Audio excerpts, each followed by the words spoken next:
kasih Tuhan, terima kasih Bapa untuk waktu dan kesempatan untuk kami beribadah di hari ini.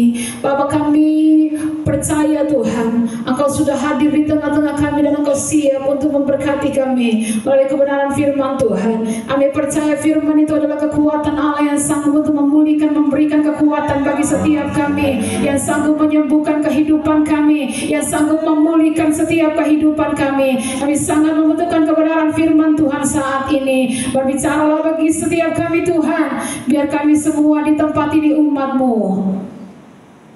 Kami semua dikuatkan, kami semua dituntun, kami semua diajar oleh Tuhan, diperbaharui oleh Tuhan untuk mengerti apa yang menjadi kebenaran Tuhan dalam seluruh kehidupan kami. Dan di dalam nama Tuhan Yesus, kami semua umat-Mu siap untuk mendengarkan kebenaran firman Tuhan. Kami percaya saat firman Tuhan disampaikan, yang sakit disembuhkan, yang lemah dikuatkan. Setiap rohani yang sakit Tuhan sembuhkan, Tuhan pulihkan kembali. Kami percaya rohani kami kembali dibangkitkan oleh Tuhan. Bahkan setiap pekerjaan ini pengalih fokus dalam bentuk apapun yang mencoba mengalihkan fokus kami dari kebenaran firman Tuhan. Bersatu hati kami usir ya keluar dari tempat ini, ruang hati pikiran kami dalam nama Yesus. Segala keangkuhan manusia kami taklukkan itu, kami patahkan itu di dalam nama Yesus. Bahkan setiap selubung-selubung kegelapan Tuhan angkat itu dari kehidupan kami, dari mata kami, dari hati kami, sehingga tidak ada yang menghalangi kami untuk mengerti dan memahami kebenaran firman Tuhan. Dan di dalam nama Yesus kami siap untuk mendengarkan kebenaran firman Tuhan saat ini. Haleluya.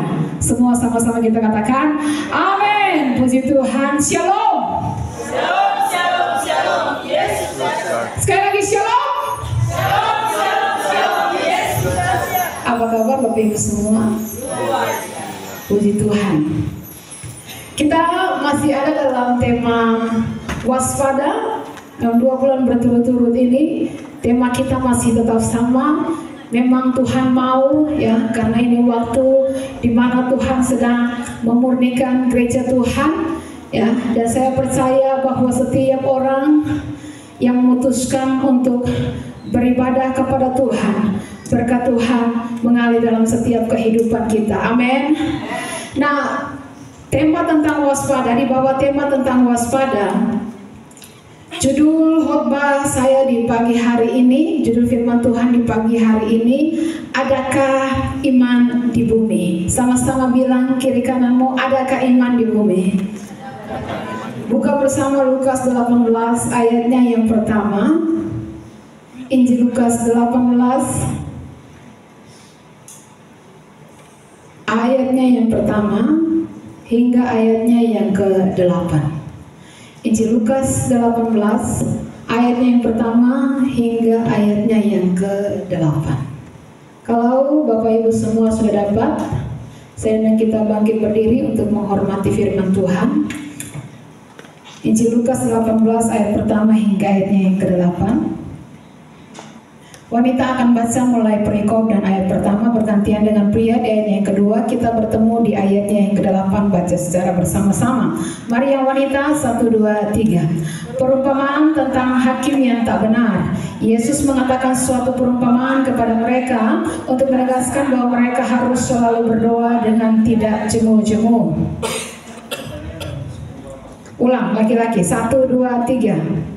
Katanya dalam sebuah kota ada seorang hakim yang tidak takut akan Allah dan tidak menghormati seorang pun. Dan di kota itu ada seorang janda yang selalu datang pada hakim itu dan berkata, belalah aku terhadap lawanku. Beberapa waktu lamanya hakim itu menolak, tapi kemudian ia berkata dalam hatinya, walaupun aku tidak takut akan Allah dan tidak menghormati seorang pun, namun karena janda ini menyusahkan aku, baiklah aku membiarkan dia, supaya jangan terus saja ia datang dan akhirnya menyerang aku. kata Tuhan, camkanlah apa yang dikatakan hakim yang lalim itu. Tidakkah Allah membenarkan orang-orang pilihannya yang siang malam berseru kepadanya, dan adakah ia mengulur waktu sebelum menolong mereka? Aku berkata kepadamu, ia akan segera membenarkan mereka. Tetapi jika manusia itu datang, kata ia mendapati iman di bumi. Amin untuk firman Tuhan. Bapak Ibu dipersilakan duduk kembali. Di ayatnya yang ke-8, aku berkata kepadamu, ia akan segera membenarkan mereka. Akan tetapi, jika anak manusia itu datang, adakah ia mendapati iman di bumi? Jadi berbicara tentang kewaspadaan, yang harus kita waspadai dalam kehidupan kita adalah tetaplah hidup di dalam iman yang benar. Nah saudara, sebab ketika Tuhan datang kembali, yang dia cari, yang dia tanya, yang dia cari di dunia ini adalah orang-orang yang beriman. Masih adakah iman di bumi ini? Ya, dia tidak cari keberhasilan, kesuksesan kita. Dia tidak cari apa yang kita raih, apa yang kita kumpulkan, apa yang kita dapat selagi di dunia ini. Tetapi yang dia cari adalah masih adakah orang-orang yang tetap tekun di dalam imannya kepada Tuhan. Itulah yang Tuhan cari. Iman yang Tuhan cari, iman yang bagaimana? Ya, bukan saya imani mobil tetangga jadi milik saya, bukan.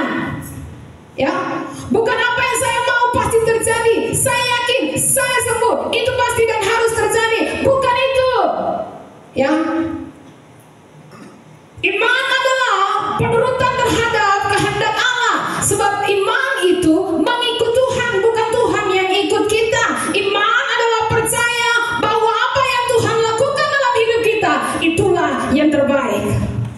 Kenapa Abraham disebut bapa segala orang beriman? Bukan ketika dia memperoleh Ishak, bukan ketika dia percaya Tuhan waktu Tuhan berikan janji bahwa engkau akan memperoleh keturunan seperti pasir di laut dan seperti bintang di langit. Lalu ketika dia berkata, ya Tuhan aku percaya, lalu Tuhan berkata, engkau akan disebut bapa segala orang beriman. Tidak.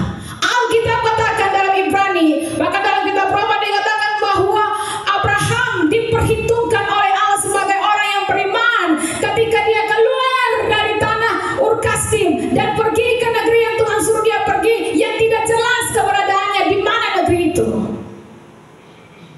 Ya, itu iman.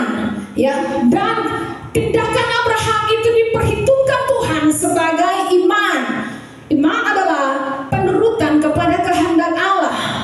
Abraham diperhitungkan sebagai bapa segala orang beriman ketika Tuhan suruh dia persembahkan Ishak, dan dia pergi bawa anaknya Ishak.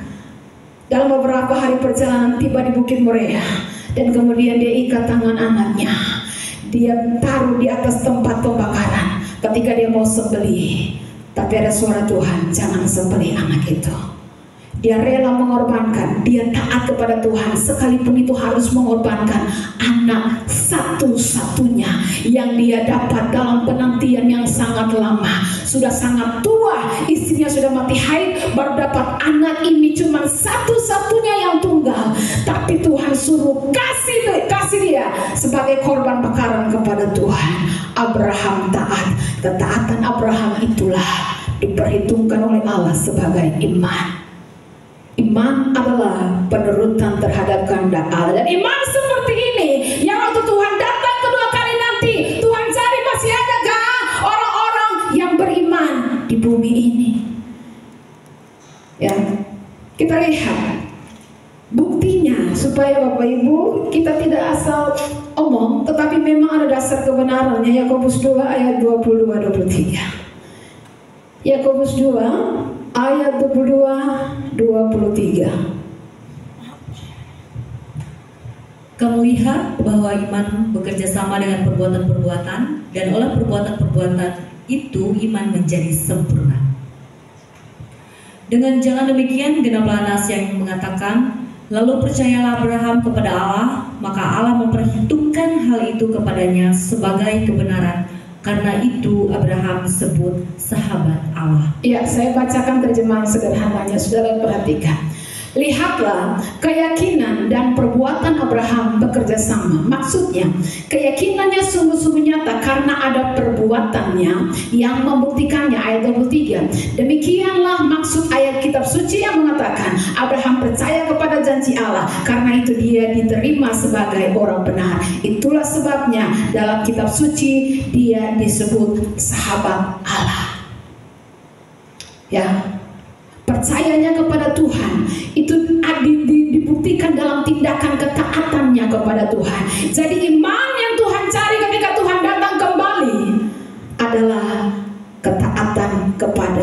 kehendak Allah. Ya, maka ketika Tuhan datang kembali pada kali yang kedua, yang dia cari adalah masih adakah orang-orang yang masih taat kepada firman Tuhan. Makanya Alkitab bilang bukan setiap orang yang berseru kepadaku Tuhan, Tuhan akan masuk dalam kerajaan surga, melainkan setiap orang yang melakukan kehendak Bapakku yang di surga. Amin. Ya.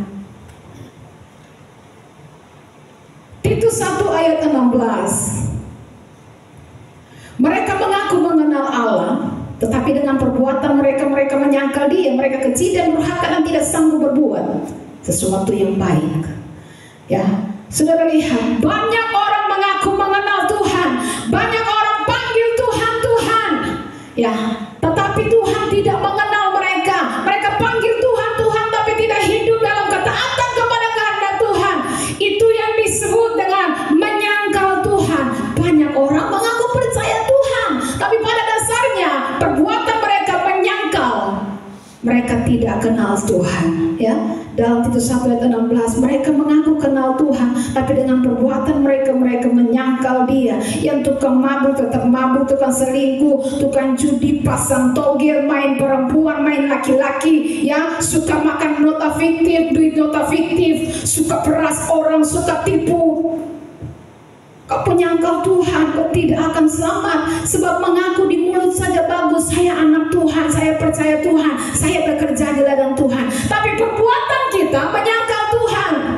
Ada orang Kristen, ya, masih percaya suangi, suka pakai suangi, doti orang, ya, kirim ilmu sihir, ilmu hitam, tapi mengaku saya Kristen, saya percaya Yesus.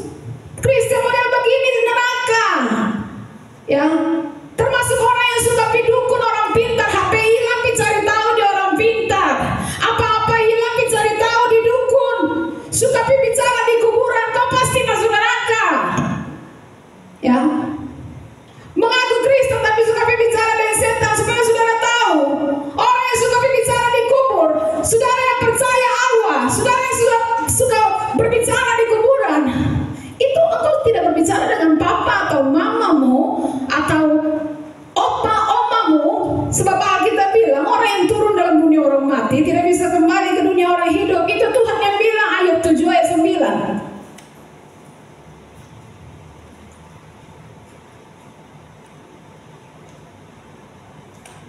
Ayat 7 ayat 9. Demikian firman Tuhan, sebagaimana awan lenyap dan melayang hilang, demikian juga orang yang turun ke dalam dunia orang mati tidak akan muncul kembali. Tapi setan tipu manusia, seperti Adam dan Hawa ditipu setan di Taman Eden. Makanya mayoritas orang Kristen percaya arwah dan leluhur, tete, nenek, moyang. Jadi ketika berdoa tidak cukup saja Tuhan, tetapi Tuhan dan leluhur menyertai kita. Ya. Imamat 20 ayat 6, coba tolong bacakan lagi. Imamat 20 ayatnya yang ke-6. Orang yang berpaling kepada arwah atau kepada roh-roh peramal, yakni yang berzina dengan bertanya kepada mereka, aku sendiri akan menentang orang itu dan melenyapkan dia dari tengah-tengah bangsanya. Orang yang berpaling dan bertanya kepada arwah-arwah, kepada roh-roh peramal, itu berzina. Ketika kita bertanya kepada arwah-arwah, ketika kita minta penyertaan roh orang-orang mati, tete sudah kubur, tete cucu mau pergi kuliah, tete katong ada bikin salah apa, ini cucu susah sakit, tete tolong kak, jangan marah dia kak, jangan marah katong kak. Orang yang berpaling kepada arwah atau kepada roh-roh peramal, yakni yang berzina dengan bertanya kepada mereka, aku sendiri akan menentang orang itu. Aku di situ huruf besar. Tuhan sendiri akan menentang orang itu dan melenyapkan dia dari tengah-tengah bangsanya. Kalau cuma model percaya di mulut, ya, dan di otak, tapi tidak dalam tindakan, setan juga percaya Tuhan model seperti itu. Yakobus 2 ayat 19-20.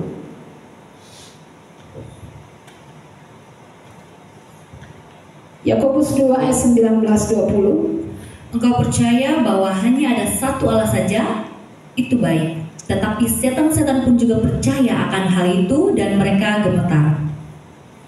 Hai manusia yang bebal, maukah kau mengakui sekarang bahwa iman tanpa perbuatan adalah iman yang kosong? Engkau percaya hanya ada satu Allah saja itu baik, tapi setan juga percaya. Saudara percaya Tuhan, setan juga percaya. Saudara pikir setan itu ateis?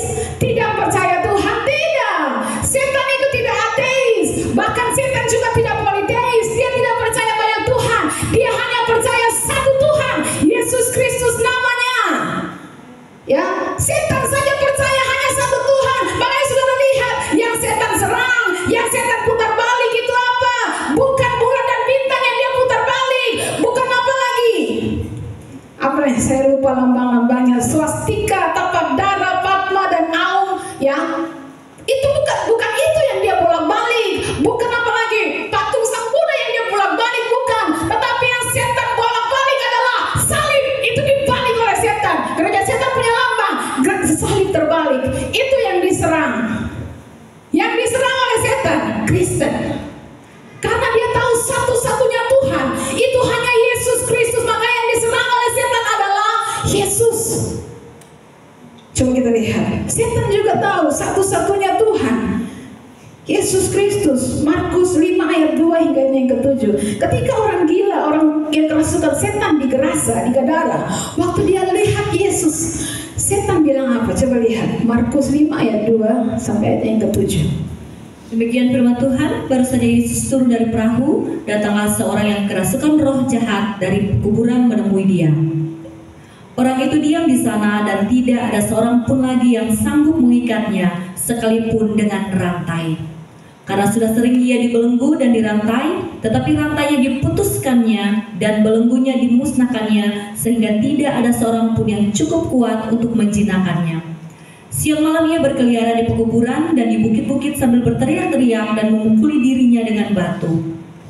Ketika ia melihat Yesus dari jauh, berlarilah ia mendapatkannya lalu menyembahnya. Saudara lihat setan, waktu lihat Yesus, dia berlari dan sujud menyembah di hadapan Yesus. Dan dengan keras ia berteriak, "Apa urusanmu dengan aku, hai Yesus, anak Allah yang maha tinggi?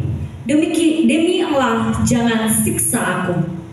Ya, saudara, setan pun tahu Yesus adalah anak Allah yang maha tinggi. Yesus itu Tuhan. Setan pun tahu. Dan ketika dia melihat pribadi Yesus, dia lari langsung sujud menyembah. Alkitab bilang tidak seorang pun yang bisa menahan dia. Rantai yang mengikat dia putuskan itu. Dan ketika Yesus bertanya, "Siapa namamu?" Dia menjawab, "Namaku Legion," yang artinya banyak. Legion itu 6.000 tentara atau pasukan Roma, istilah dalam Romawi, istilah dalam bahasa Roma yang artinya ribuan, banyak.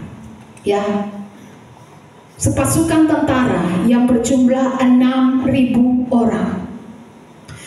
Nah, saudara lihat, 6.000 setan yang mengikat orang ini. Tetapi setan-setan yang mengikat dia, ketika melihat Yesus, mereka tahu itu Tuhan. Makanya dia lari dan tersungkur di hadapan kaki Tuhan dan berkata, "Apa urusanmu dengan aku, hai Yesus, anak Allah yang maha tinggi? Jangan siksa aku."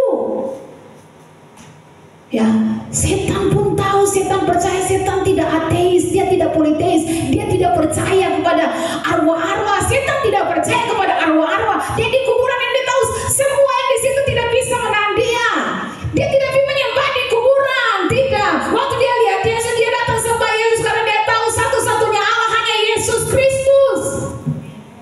Ya, makanya saudara lihat, yang gereja setan serang, yang jadi lambang gereja setan itu salib dibalik. Bukan lambang agama lain, bukan itu bulan dan bintang yang dibolak-balik, bukan. Salib, lambangnya orang agama Kristen, simbolnya Kristen, itu yang dibalik. Yang diserang itu iman Kristen karena dia tahu Yesus itulah Tuhan, yang lain bukan. Ya, setan pun tidak pergi menyembah di kuburan. Masalahnya orang Kristen dibawa sesajen di kuburan, bicara-bicara minta sembuh di kuburan. Ya, bahkan setan pun tidak melakukan hal itu. Setan tahu dan berusaha, tapi setan tidak. Perbedaannya adalah setan percaya, bahkan setan sujud menyembah kepada Tuhan, tapi setan tidak melakukan firman Tuhan. Itu model percaya setan. Dia percaya Tuhan, tapi tidak mau melakukan kehendak Tuhan, tidak mau melakukan firman Tuhan. Jadi kalau orang Kristen hanya percaya Tuhan di mulut dan di otak, tapi tidak dalam perbuatan, tidak taat kepada firman Tuhan, kau tidak beda dengan setan. Ya. Jadi waktu Tuhan datang kembali pada kali yang kedua, dia akan mencari ini, adakah iman di bumi? Iman yang benar, yaitu penurutan kepada kehendak Allah. Iman yang benar adalah ketaatan kepada seluruh kehendak Tuhan. Iman yang benar bukan perkara rumah satu jadi dua, usaha satu jadi 10 cabang, bukan. Iman yang benar bukan perkara kau sakit semua atau tidak, bukan. Bukan perkara apa yang kau mau, kau inginkan, kau imani, kau pasti dapat, bukan itu. Iman yang Tuhan cari nanti ketika dia datang kembali adalah orang-orang yang tetap melakukan kehendak Tuhan sekalipun nyawa taruhan. Sadrak, Mesak, Abednego, mereka berkata, sekalipun Allah yang kami sembah tidak menolong kami dari dapur api, ketahuilah hai Nebukadnezar, kami tidak akan pernah sujud menyembah kepada patung. Kami akan tetap menyembah kepada Tuhan. Mereka tidak masuk dapur api, Tuhan alahkan mereka masuk dapur api, tidak, tetap masuk dapur api, tapi mereka tetap menyembah Tuhan. Iman yang benar itu yang dimiliki oleh Daniel, sekalipun harus masuk dalam gua singa yang lapar. Saya kemarin katakan di doa puasa, singa itu satu binatang yang dia tidak akan berhenti sampai dia dapat mangsa. Kalau dia belum dapat mangsa, dia tidak akan pernah berhenti. Karena itu dikatakan iblis seperti singa yang mengaum-ngaum mencari mangsa yang dapat ditelannya. Maka kalau iblis seperti singa yang mengaum-ngaum, dia cari mangsa, dia tidak akan berhenti sampai dia dapat mangsa. Kalau sudah jadi orang Kristen satu hari berdoa cuma 5-10 menit, sudah habis. Ya, kau asal. Iblis makan lapis tulang-tulang. Ya, sudah baca Alkitab juga pemalas. Kita jadi orang Kristen yang mau berdoa juga malas. Nah, iblis dia bekerja 24 jam. Dia putar keliling, dia terus cari celah sehingga dia lihat mangsa yang bisa dia telan. Ya, jadi waktu Tuhan datang kembali, dia cari iman yang di bumi, iman yang tetap taat melakukan kehendak Tuhan, sekalipun nyawa taruhan, iman yang tetap taat kepada Tuhan, sekalipun doa tidak dikabulkan, sekalipun sakit tidak sembuh. Paulus itu saudara sakit, maka dia bilang ada duri dalam dagingku, utusan iblis yang menggocok aku, dan dia sudah 3 kali berdoa kepada Tuhan supaya Tuhan cabut angkat duri dalam dagingnya. Tapi apa jawaban Tuhan? Tuhan bilang, cukup, kasih karuniaku bagimu, sebab justru dalam kelemahanlah kuasaku menjadi sempurna. 2 Korintus 12 ayatnya yang ke-7 hingga ayatnya yang ke-10. Demikian firman Tuhan, dan supaya aku jangan meninggikan diri karena pernyataan-pernyataan yang luar biasa itu, maka aku diberi suatu duri di dalam dagingku, yaitu seorang utusan iblis untuk menggocah aku supaya aku jangan meninggikan diri. Tentang hal itu aku sudah 3 kali berseru kepada Tuhan supaya utusan iblis itu mundur daripadaku. Tetapi jawab Tuhan kepadaku, cukuplah kasih karuniaku bagimu, sebab justru dalam kelemahanlah kuasaku menjadi sempurna. Sebab itu terlebih suka aku bermegah atas kelemahanku, supaya kuasa Kristus turun menaungi aku. Saudara perhatikan, saya baca terjemahan sederhananya. Lagi pula, supaya saya tidak menjadi sombong karena hal-hal luar biasa yang Allah nyatakan, maka saya diberi suatu penyakit yang menyiksa tubuh saya. Allah mengizinkan setan mengirim penyakit itu untuk memukul saya supaya saya tidak terlalu membanggakan diri. Sudah 3 kali saya memohon kepada Tuhan supaya dia menyembuhkan saya dari penyakit itu, tapi Tuhan menjawab, kebaikan hatiku sudah cukup bagimu karena kuasaku menjadi sangat nyata ketika kamu lemah. Jadi jauh lebih baik saya membanggakan kelemahan-kelemahan saya supaya semakin terasa kuasa Kristus melindungi saya. Oleh karena itu sebagai utusan Kristus saya sudah belajar merasa senang ketika mengalami kelemahan, penghinaan, kesusahan, penganiayaan maupun kesengsaraan, sebab justru di saat lemahlah saya benar-benar mendapat kekuatan. Paulus sampai matinya dia tidak sembuh dari itu penyakit mata. Ya, beberapa teolog mengatakan itu sakit mata yang menjijikkan. Ya, tadi malam saya mata mulai merah. Saya berusaha, Tuhan bisa saya mau khotbah dalam namanya saya tetes. Tidak boleh merah, coba saya tampil di atas. Mas saya pakai kacamata Ray-Ban khotbah kan tidak lucu. Ya, belum lagi itu. Pokoknya sabar. Pokoknya mata tidak boleh merah. Saya sudah tetes obat mata. Ya, apalagi hari Senin lagi harus di rumah sakit. Mata tidak boleh. Ya, saya tidak mau tampil dengan kacamata Ray-Ban di atas. Ya, maka saudara lihat, Paulus itu mengalami sakit mata yang menjijikkan. Ya, dan itu tidak sembuh. Tuhan membiarkan itu sampai matinya, tapi dia tidak mati karena penyakit. Paulus itu mati di tahun 60 Masehi karena tidak mau meninggalkan Tuhan. Dia tidak mau menyangkal imannya. Dia dibunuh, dipenggal kepalanya oleh Kaisar Nero karena mempertahankan imannya kepada Tuhan. Itu Paulus. Ya, Paulus tidak hormat Tuhan, sangat menghormati Tuhan, tapi sakit tidak sembuh karena iman tidak bergantung kondisi. Iman tidak bergantung situasi dan keadaan. Iman yang benar tidak tergantung kepada apapun. Iman yang benar hanya tergantung kepada Tuhan. Paulus tidak mati karena penyakit. Paulus mempertahankan imannya kepada Tuhan dan dia dipenggal kepalanya oleh Kaisar Nero. Iman yang benar adalah iman yang berani berkata, sekalipun pohon ara tidak berbuah, pohon anggur tidak berbunga, pohon zaitun mengecewakan, ya, ladang-ladang tidak menghasilkan, kambing domba terhalau dari gulungan, sapi-sapi tidak ada, aku akan tetap bersorak-sorai di dalam Tuhan, di dalam Allah yang menyelamatkan aku. Habakuk 3 ayat 17-18, coba tolong bacakan.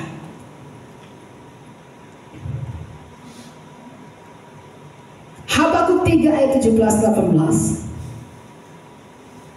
Demikian firman Tuhan, sekalipun pohon ara tidak berbunga, pohon anggur tidak berbuah, hasil pohon zaitun mengecewakan, sekalipun ladang-ladang tidak menghasilkan bahan makanan, kambing domba terhalau dari kurungan, dan tidak ada lembu sapi dalam kandang.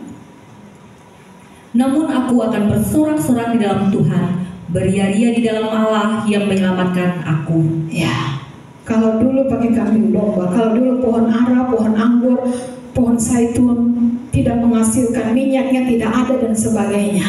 Tapi sekarang mungkin usahamu dan sebagainya, mungkin keadaanmu turun, mungkin segala sesuatu terjadi, engkau melihat bahwa Tuhan mengizinkan penderitaan terjadi dalam hidupmu. Tetapi Alkitab katakan, aku akan tetap bersorak-sorai di dalam Allah yang menyelamatkan aku. Ya, itu iman yang benar. Sekali lagi, iman yang Tuhan cari ketika dia datang kembali bukan perkara rumah kecil jadi besar, rumah kumuh jadi mewah. Kau tidak bisa ukur Tuhan dengan rumah, kau tidak bisa ukur Tuhan dengan uang dan harta. Ukuran Tuhan memberkati, bukan usaha 1 jadi 2, 3, 4, bukan. Saya mau tanya, adakah orang kaya yang masuk neraka? Bukan ada, banyak. Ya, itu Alkitab yang katakan. Bahkan Yesus kasih perumpamaan tentang orang kaya dan Lazarus. Orang kaya masuk neraka sebab dia hanya sibuk dengan kekayaan, mencari harta, lalu bersenang-senang, menikmati hidup. Orang kaya susah tunduk pada Tuhan dan firman-Nya karena merasa diri saya kaya, saya punya semua, tanpa Tuhan pun saya bisa hidup, tercukupi 7 turunan. Siapa yang mau atur saya? Saya tidak mau diatur, saya tidak mau tunduk pada aturan-aturan. Ya, susah. Makanya Alkitab bilang sukar sekali, lebih mudah seekor unta masuk melalui lubang jarum daripada seorang kaya masuk surga. Sebab untuk menundukkan diri itu susah bagi orang berduit. Tapi saya percaya orang berduit di tempat ini tidak demikian. Amin. Semua bersedia dibentuk oleh Tuhan. Semua bersedia memberikan hatinya untuk dirembukan oleh Tuhan dan dibentuk oleh Tuhan. Jadi iman yang benar, Yang ketika Tuhan datang kembali, Tuhan cari adalah iman yang taat pada kehendak Tuhan. Jadi jangan salah, iman bukan alat bagi kita untuk mengatur Tuhan. Iman itu bukan alat untuk kita mengatur Tuhan sesuai dengan kesukaan kita, sesuai dengan kehendak kita. Iman bukan alat yang kita pakai untuk atur-atur Tuhan. Iman adalah kita bersedia diatur oleh Tuhan. Itu iman. Jangan pakai iman untuk atur Tuhan. Tuhan, saya percaya, saya pasti menikah dengan bule. Kau menikah bukan dengan bule, tapi dengan bule. Pak Le, jangan atur Tuhan. Tuhan yang atur kita. Tuhan yang tahu yang terbaik buat kita. Iman bukan alat untuk kita atur Tuhan. Tuhan bukan pembangku atau satpam kita. Tuhan kasih kita hikmat. Pakai hikmat itu untuk bertanggung jawab dengan hidup yang Tuhan kasih. Kalau mau sehat mulut, tolong jangan rakus kuasai mulut. Jangan suruh Tuhan jaga kita tetap sehat, tapi kita tidak bisa jaga diri. Iblis suruh Yesus lompat dari gunungan bait Allah, lompat ke bawah, karena tentang engkau ada firman Tuhan. Allah akan menyuruh malaikat-malaikat menatang engkau dengan tangannya sehingga kakimu tidak terantuk dengan batu. Yesus lompat? Tidak. Yesus bilang ada tertulis, jangan engkau mencobai Tuhan Allahmu. Kalau setahu lompat itu pasti mati kaki patah, jangan lompat. Ya, jangan engkau mencobai Tuhan Allahmu. Jadi kalau kita mulai ada asam urat, semua kangkung, bayam kita atur di situ. Pacel, ya, pokoknya pacel kalau sedang kacang itu lebih enak kan? Dalam nama Yesus saya kuduskan pacel ini.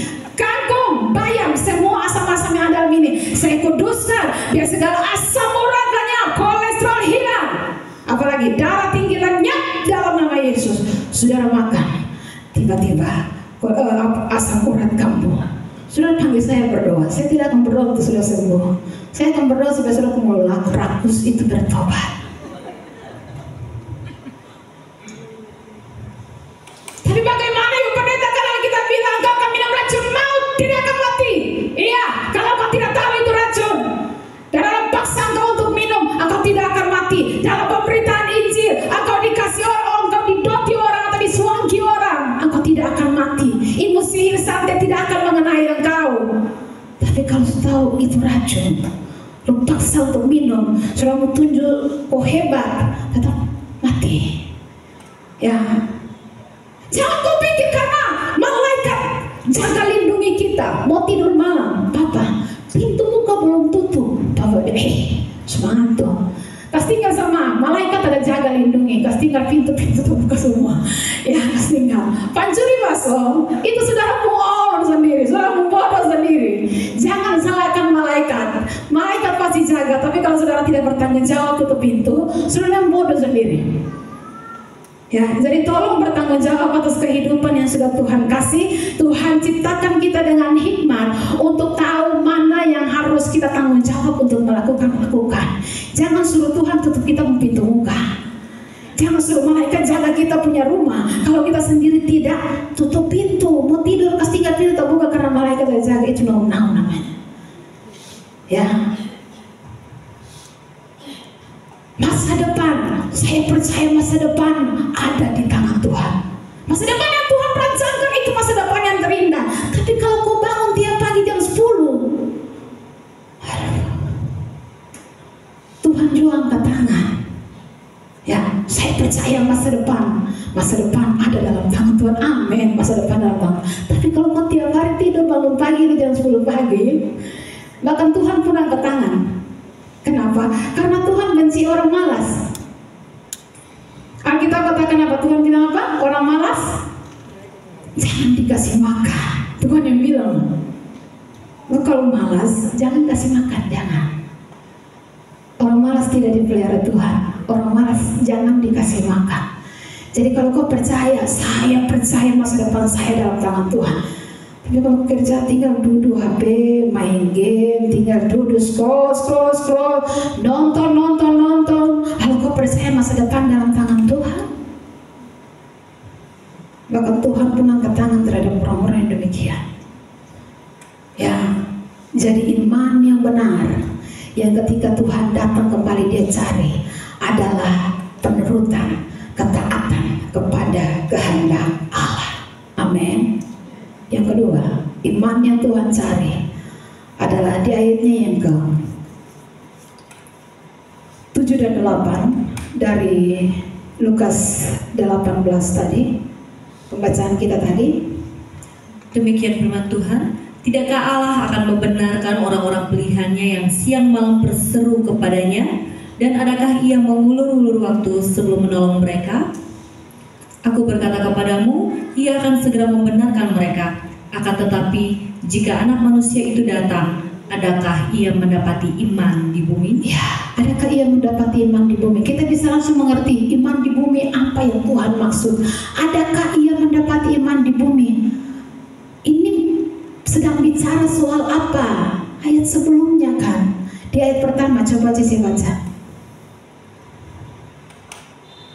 Yesus mengatakan suatu perumpamaan kepada mereka untuk menegaskan bahwa mereka harus selalu berdoa dengan tidak jemu-jemu. Tujuan perumpamaan yang Yesus berikan adalah supaya mereka harus selalu berdoa dengan tidak bosan-bosan.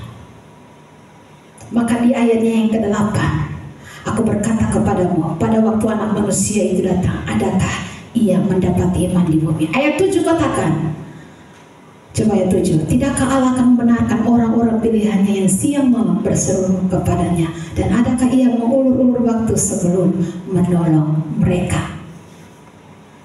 Ya, Allah membenarkan orang pilihannya yang siang malam berseru. Jadi iman yang Tuhan cari waktu dia datang kembali pada kali yang kedua adalah bergantung kepada Tuhan. Masih adakah orang yang siang malam berseru kepada Tuhan? Karena rata-rata orang Kristen mau ibadah pemalas, berdoa pemalas, baca Alkitab pemalas. Ya, makanya waktu Tuhan datang, Tuhan tidak akan mendapati banyak orang Kristen yang masih hidup berseru siang dan malam. Siang dan malam itu bicara soal waktu kita pakai untuk cari Tuhan. Tadi malam di ibadah pemuda disampaikan tentang 5 gadis bijaksana dan 5 gadis yang bodoh. 5 gadis bijaksana itu mereka terus rajin pakai waktu mereka untuk menyembah Tuhan. Rajin, dikatakan dalam firman Tuhan, Yesus kasih perumpamaan dengan tujuan supaya orang-orang murid-murid berdoa dengan tidak bosan-bosan, tidak jemu-jemu. Dan dia akan membenarkan. Siapa yang dibenarkan? Orang-orang pilihannya yang siang malam berseru kepadanya. Waktu kita tekun dalam doa, berdoa dengan tidak bosan-bosan. Yang pertama, kita akan dibenarkan di hadapan Tuhan. Yang kedua, Allah akan menjawab doa kita. Adakah Allah mengulur-ulur waktu untuk menolong mereka? Ini pertanyaan retorik yang tidak membutuhkan jawaban. Maksudnya begini, orang-orang yang hidup bergaul intim dengan Tuhan, yang terus membangun mesbah, yang tetap hidup dalam doa, adakah Tuhan akan menunda-nunda waktu untuk menolong mereka? Tidak. Orang-orang yang senantiasa siang malam berseru kepada Tuhan, Tuhan tidak akan mengulur waktu untuk menolong mereka. Buktinya, Daniel 3 kali sehari dia berdoa. Daniel itu saya selalu bilang, dia orang sibuk, orang kedua setelah raja. Diangkat 4 orang karena mereka orang berhikmat. Hikmatnya sangat luar biasa. Ya, di bawah raja, tapi raja melihat Daniel melebihi 3 yang lain. Raja mengangkat Daniel, baru rencana mengangkat Daniel melebihi 3 yang lain ini. Tapi karena iri hati, mereka cari celah Daniel untuk menjatuhkan dia. Celahnya mereka tidak mendapati kesalahan pada Daniel selain ibadahnya kepada Tuhan. Dan mereka melaporkan itu kepada raja, supaya raja bikin satu surat keputusan. Orang yang tidak berdoa kepada dewa-dewa atau kepada raja, ya, doa itu harus memohon kepada raja, bukan memohon kepada Tuhan. Selain kepada raja, mereka akan dilemparkan ke dalam gua singa. Demi didengar Daniel, surat keputusan itu telah keluar. Dia pergi ke tingkap atas, ke lotengnya. di tempat di mana dia biasa berdoa. 3 kali sehari dia berdoa seperti yang biasa dilakukannya. Orang sibuk, wakil presiden 3 kali sehari dia berdoa. Mau kita wakil apa? Kita orang sibuk bagaimana? Sehingga kita sering bilang sih ada waktu. Sih ada waktu untuk berdoa. Sih ada waktu untuk ibadah. Saudara kalau nonton, saudara bisa nonton sampai lupa waktu. Saudara kalau cerita, bisa cerita sampai lupa waktu. Main game bisa sampai lupa waktu. Jalan-jalan bisa jalan-jalan sampai lupa waktu. Apalagi kalau jalan-jalan di mall, masuk pagi, keluarnya semalam. Betul? Saya kalau di mall, satu kali di mall yang saya punya kakak almarhumah. Kita masuk siang, pagi jam 10. Ketemu baca hal, keluarnya semalam, saudara. Itu benar-benar lupa waktu. Ya, apalagi kalau mama-mama picakar bongkar, nah itu masuk siang, keluar sore, lupa waktu. Ya, main game lupa waktu, jalan-jalan lupa waktu, makan-makan kita bisa lupa waktu. Tapi kenapa ya kalau berdoa kita selalu ingat waktu? Kenapa ya kalau ibadah kita selalu ingat waktu? Kenapa ya kalau baca Alkitab kita selalu ingat waktu? Kenapa ya kalau dengar firman Tuhan selalu kita lihat waktu? Tapi kalau kita scroll HP kita tidak pernah ingat waktu. Kalau kita nonton kita tidak pernah ingat waktu, kita bisa lupa waktu. Cari tahu kosong kita bisa lupa waktu. Main game dan sebagainya, jalan-jalan kita bisa lupa waktu. Tapi untuk berdoa jatuh lama-lama. Ibadah jatuh lama-lama. Ibadah sedikit, dia waktu. Kita paling ingat waktu. Kalau ibadah, kalau berdoa. Tapi kalau untuk hal-hal yang memuaskan kedagingan kita, lupa waktu sekali. Ya, padahal nonton, jalan-jalan, cerita, main game tidak ada hubungannya dengan kekekalan. Makan-makan tidak ada hubungannya dengan kekekalan. Satu-satunya yang bernilai kekal hubungan dengan Tuhan. Tapi untuk itu kau sering hitung waktu. Maria, dia memboroskan semua yang ada pada dia. Dia pecahkan semua penghasilannya yang dia kumpulkan dalam setahun itu. Dia pecahkan itu di kaki Yesus, memberikan kemuliaan kepada Yesus. Dia memberikan yang terbaik. Murid-murid yang lain bilang ini pemborosan. Tapi Tuhan bilang, biarkan dia melakukannya. Karena dia sedang menyiapkan penguburanku. Dia melakukan yang terbaik untuk Tuhan. Boros menurut murid-murid, iya boros. Tapi itulah yang terbaik untuk Tuhan. Ya, Alkitab katakan yang dibenarkan, yang akan dibenarkan oleh Tuhan adalah orang-orang yang siang malam berseru kepadanya. Coba kita lihat Zefanya. Zefanya.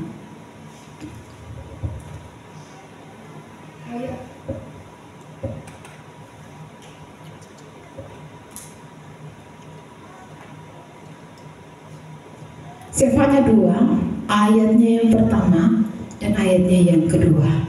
Demikian firman Tuhan. Bersemangatlah dan berkumpullah, hai bangsa yang acuh tak acuh.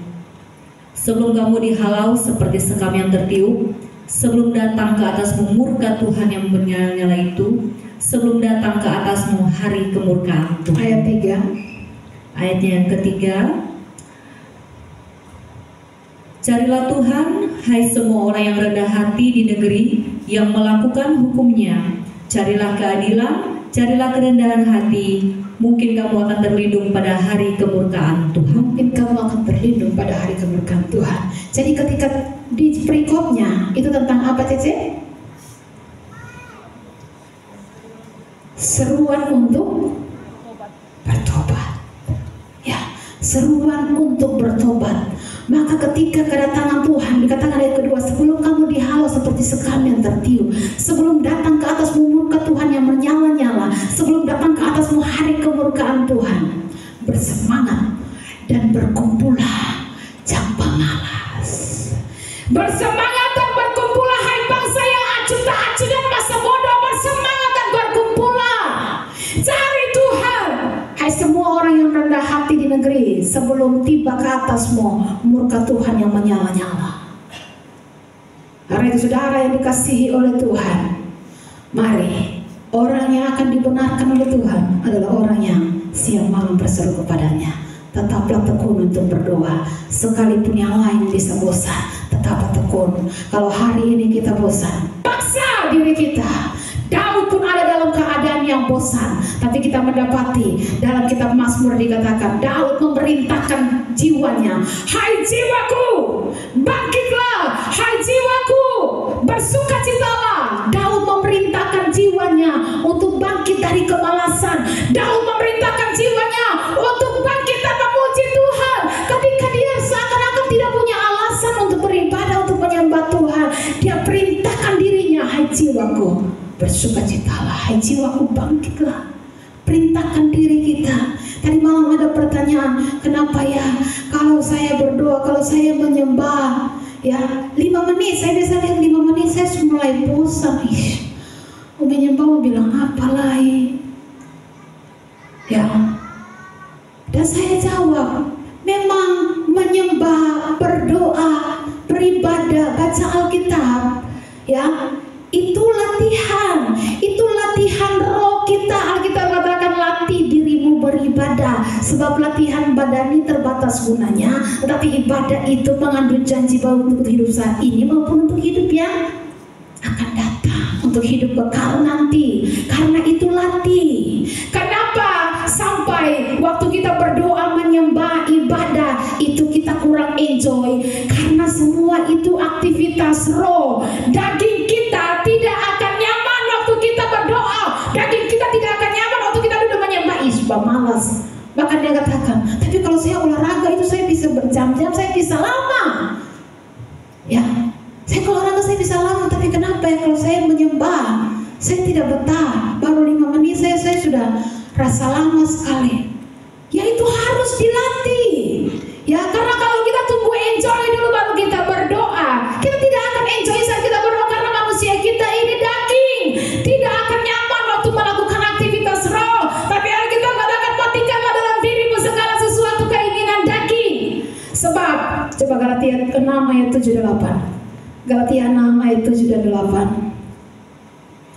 Demikian firman Tuhan, jangan sesat. Allah tidak membiarkan dirinya dipermainkan, karena apa yang ditabur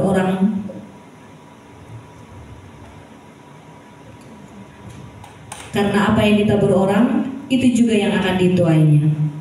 Ayatnya yang ke-8, sebab barang siapa menabur dalam dagingnya, ia akan menuai kebinasaan dari dagingnya. Tetapi barang siapa yang menabur dalam roh, ia akan menuai hidup yang kekal dari roh itu. Ya, Allah tidak membiarkan dirinya dipermainkan. Kalau dalam hidup kita hanya mau ikut, kita punya daging, punya mau. Ya, mau berdoa tanpa malas, ya sudah, jangan berdoa lah. Mau berdoa tanpa malas, ya sudah, terima kasih Tuhan Yesus. Amin. Saya masih hidup sampai pagi ini. Amin. Kalau kita lebih banyak tabur dalam daging, kita tidak bisa mengharapkan surga tempat kita. Sebab kita jelas katakan Allah tidak bisa membiarkan dirinya dipermainkan. Apa yang engkau tabur, itu yang kau tuai. Ayat selanjutnya dikatakan, kau tabur dalam dagingmu, kau akan tuai kebinasaan. Tapi kalau kau tuai dalam roh, kau ikut apa yang menjadi kehendak Tuhan, dagingmu tidak nyaman, tapi kau latih dirimu untuk berdoa, untuk lakukan apa yang menjadi kehendak Tuhan. Latih. Allah bisa karena biasa. Kita terus melatih diri kita untuk menyembah. Anak-anak saya dari kecil saya latih untuk menyembah. Kalau cuma menyanyi kemudian masuk menyembah, haleluya, saya lagi menyembah, menikmati penyembahan. Dan dua juga menyembah ikut, haleluya, puji Tuhan, terima kasih Tuhan. Tiba-tiba yang kali suaka lagu, terpujilah Tuhan Yesus. Oke, kita menyanyi. Tapi habis menyanyi saya menyembah ulang. Mulai garis buka mata, menyembah lagi kak. Saya menyembah, saya tidak fokusnya menyembah, akhirnya menyembah lagi. Tiba-tiba Steve lagi sudah mulai angkat satu lagu lagi. Mulia, mulia. Pokoknya dia udah bentuk angkat lagu. Saya kalau mulai pemalas menyembah, dia udah mulai angkat lagu sudah, supaya cepatlah berdoa. Tidak, saya latih untuk terus menyembah.